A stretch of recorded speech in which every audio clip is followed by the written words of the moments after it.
Hey there fellow collectors, and thank you so much for watching. And welcome to my review of the Mlikero I think it's pronounced, pocket binder for trading cards.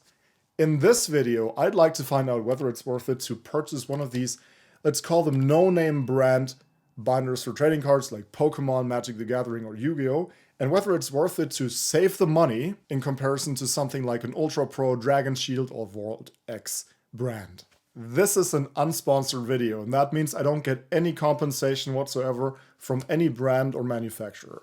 If you want to support my work, please consider using my links to purchase these or become a channel member below. As usual, here are the basic specs of the binder. And mind you, as the title says, this is sort of representative for other kinds of generic no-name brands for binders. I don't want to discredit the manufacturer of this one by any means. It's not one of the popular big ones. So as you can see, there's nothing spectacular here. It's what you would expect. Acid free, that's good. It holds 360 cards, but there are other versions of this. As to how I review, if you have seen other videos of mine, you might know this. I always rate whether an attribute or category was passed at all or exceeded, otherwise it gets 0 points. I paid about 15 euros / dollars for my binder, but I've seen these go for as low as 12, so look out for promotions, or perhaps buy from your local game store, or preferably click on one of my links. With binders, the first one is always the easiest, the binding mechanism. If it has rings, it gets 0, and if it doesn't have any rings or other things that can damage cards, it gets a point. This one doesn't have any rings, and yes, I know some people claim rings don't damage cards. They do in the long run. They're always the worst choice. If you can avoid them, don't get them. This one gets a point. Capacity. This is one of the features that this one really shines at, because this one comes with 360 cards, but it also comes in a 12-pocket version with 480 ones, and another super large one with 720 cards, all, hold tight, all under 20 euros / dollars / whatever currency equivalent. That's a really, really good price for what you get in comparison to some of the other brands out there, and 720 or 480 cards will definitely fit your master set, even of big sets like Fusion Strike or 151. Not everyone collects the same kind of trading cards, so here you can see I put all kinds of different trading card systems into the binder: Pokemon, Magic the Gathering, even Lorcana, Yu-Gi-Oh, you name it. They all fit nicely into this binder, so don't worry, whatever trading card system you play, they're gonna fit right inside this one. Next up, let's talk about quality. In my opinion, the quality of this binder is good for what you pay for and what you get. The seams are fine, no issues there. The pockets are wide enough for a variety of different trading cards. The pages don't stick together. Sometimes they, tend to stick together or something. The smell is also okay. Sometimes we fear, and I know a lot of people do, that when you first unpack it, it has that weird chemical, nauseating kind of smell. This one doesn't. This is perfectly fine, and I'm sure most are okay nowadays. Again, this is acid-free. That's important to not yellow your card, but let's be honest, most binders nowadays are acid-free. The binder itself has standard dimensions, so putting it into a backpack like mine, there are no issues. You can take this anywhere. It doesn't take up much space, and it's really, really light. You know that I'm not a big fan of open binders. I prefer zippered ones. However, this one is okay because the strap, the elastic strap around it, is of okay quality. We've seen this in other reviews. Sometimes this is not super well done. This one is fine though, no issues here. I think this one was quality-wise between a 1 and a 2. Let's give it the 1 because it's not really exceeding, outshining it in all departments. But, let's keep this in mind for later. Let's move on from the quality to the durability perspective. Of course, a binder needs to perform over a longer period of time, preferably over years.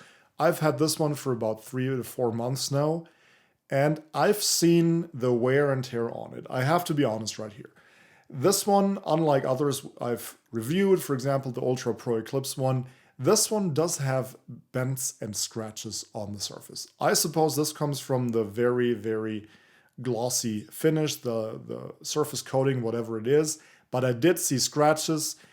Of course, that doesn't look super nice. It doesn't destroy it. It didn't do anything to the cards per se, but just so you know, if you value your binders to be in pristine condition, of course, it could be a user error, right? Let's not kid ourselves.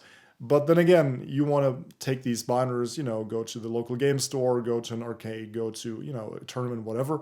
Then they need to come with you, right? You want to trade with people outside of your home. I also noticed that after flipping through this quickly over and over again, especially when, you go to a convention, people flip through it and want to see the cards, the pages started kind of crumpling. I don't know how to describe it. They started crumpling a bit, and, you could see that definitely. I don't think this is terrible, but it's also not a sign of super awesome quality. But then again, you get what you pay for, so that's to be expected. Overall, I'd say this is just barely a 1 out of 2. It passes, but not with flying colors. Keep in mind, we gave the quality a bit less, so the durability, that kind of makes up for it. It's an okay quality. It's just if you use it a lot, it's gonna show. Thank you so much for watching. It means a lot to me. If you enjoy this, please click like and subscribe so the algorithm picks up my videos a bit more. One of the most important aspects of any binder is, of course, the safety it provides for the cards inside. Let's be honest, that's probably, besides storing cards away, the biggest concern we have as a collector. The card safety is okay. It's an open binder. You knew that when you purchased it, right? So we're not going to talk about the difference between open and zippered binders. This one is okay though. The strap itself is not too loose. That's good. That's a good feature. Even when shaking it, no cards fall out. As you can see, that's good. And overall, the card safety is fine. Here's the thing I'd like to show you guys though, and that's how this binder behaves once you put a certain number of cards inside of it. So when the binder is at a certain capacity. And as you can see, that's the usual thing that happens with open binders like this. Once you stack the cards on top of each other, in the pages, it will sort of flip the binder open like that, naturally.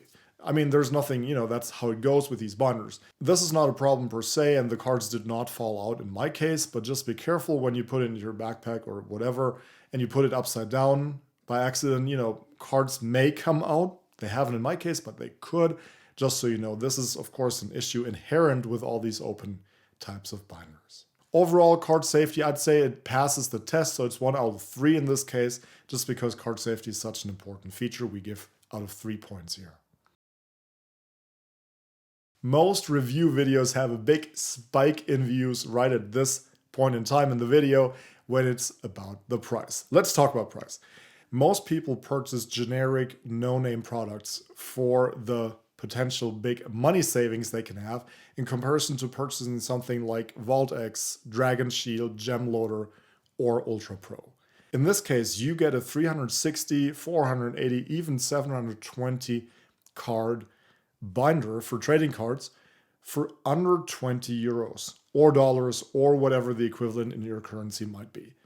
I think that's a tremendous price for what you get. And as I said before, you can even find this at around 12 euros, which is really low. Keep in mind though, you find generic zippered binders for about the same price, maybe a euro or 2 more.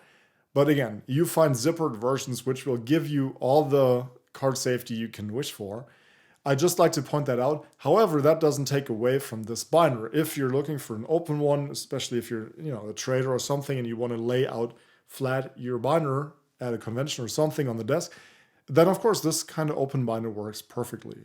If the much more protective zippered versions weren't so cheap already, this one would get 3 out of 3. In this case, I'll grant it 2 out of 3. I think the price is great for the product. And as you saw, the card safety is fine, durability and quality are okay too, and you really can save a lot of money. I mean, let's say you purchase 5 of these binders because you have a lot of cards in comparison to something like a 25 euro dollar binder. Of course, you save 5 times 10, you save 50 bucks on this, and you can of course spend this on more cards or sleeves or whatever. we can skip the other features section. I'd say there's nothing to see here in my opinion. It doesn't have a zipper to review. Of course, the outside material is acid-free. We said that before. It's waterproof, or so it says. But then again, it doesn't help you if the outside material is waterproof, but water can get in from the outside. You know, there's no point in that. Anyway, let's skip this and get to the design. Design is subjective, which is why I always like to put this toward the end of the video. In my opinion, the monocolor black just works. I like black binders, that's fine. And I guess most people do because that's what you get this in. However, if you're looking for fancy designs, anything, you know, prints or anything, well, you're going to be disappointed. This one doesn't have any. I looked for alternatives, but I only found the black version of this binder. Of course, if you take other generic binders, you can find them in different colors. However, most of these just have plain designs, they're monocolored. That's fine, but then again, if you want flashy colors or pink binders, I don't know, you might be better off buying something like a branded binder. In my opinion, this passes the test. I don't like to be a brand ambassador unless I get paid for it, so I like that it doesn't have any branding on it. So this is 1 out of 2, nothing spectacular, but it's fine. So let's look at some of the alternatives. This is the one we've been looking at so far, and this one here is the Ultra Pro Eclipse. I've reviewed this in a different video, by the way. And you can see from afar, there's actually not that much of a difference, I'd say. I think these two are very close. With the generic one, you save a good amount of money. With the Ultra Pro version, you get something a bit more sturdy, a bit better overall quality, at least for the sleeves inside. However, then again, it's almost twice as much money if you count in sales, etc. So you make up your own mind whether this is worth it for you or not. In my case, I chose to keep the generic one. Here the choice really comes down to, do you want something branded that perhaps has a few more colors to offer and perhaps a slightly better quality management? Or do you want to save, you know, at least 50% on your binder and get the generic one? In my opinion, the generic one is fine for your bulk cards or, you know, duplicates, whatever. If you want to display your cards openly and have some valuable ones and you feel better this way, you might as well go for the more expensive binder. Or if you want to make it stand out with a different color. I think they're really both valid products.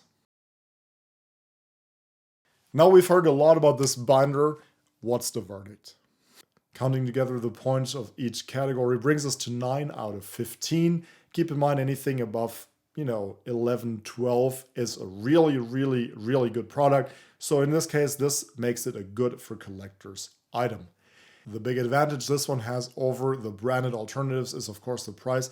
You can save a significant amount of money on one of these generic no-name binders, and you see it performs well enough. The drawback is, of course, that sometimes the durability or quality might not be up to par. In this case, I had the biggest issue with the scratches on the binder itself and some of the crumpling of the pages. That wasn't too bad though. But overall, I'd say if this had been a zippered binder, with all the bells and whistles that come with that, this would have probably been a 12 out of 15 at least. So some of the problems I'm mentioning here are just inherent to open binders. Perhaps I'm a bit too harsh on that. You be the judge for that. So who is this binder for? Number one, home use. If you never plan to take your cards outside, this one does just fine. It's quick and dirty, a cheap solution. Have cards laying around, just put them in there and they're gone, it's fine. Number two is, of course, if you have kids and you don't want to spend a lot of money on a binder for their cards, and they're, we're not talking about hundreds and hundreds of dollars or euros worth of cards. These binders work just fine, and, no harm done when, something breaks or whatever.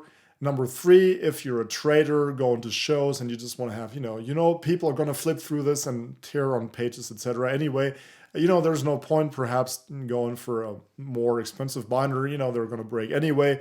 Last but not least, if you need something that doesn't take up much space, this is the binder for you. If you go on a mountain climbing expedition and you have no space to spare, but still want to put your cards in the backpack, this one might work just fine. Thank you so much for watching. If you do buy a binder like this one, please consider using one of my affiliate links below. And here you'll find some more alternatives to this one.